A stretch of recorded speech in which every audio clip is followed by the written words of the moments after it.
Hello guys, in today's video I will be showing you how to fix Netflix autoplay problem. So the answer is easy, just go to the settings and then scroll down to the apps section and then go to the search and search Netflix, and next go to the storage, and here you will find this clear cache option. Click on it.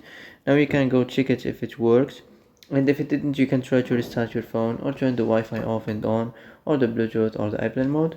Also you can try to clear data, but be careful. If you clear data, all the Netflix data will be deleted. This includes all files, the settings, the accounts, the databases, etc.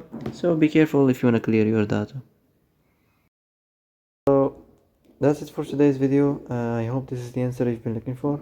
If you like this video, don't forget to like and subscribe, and see you in the next video.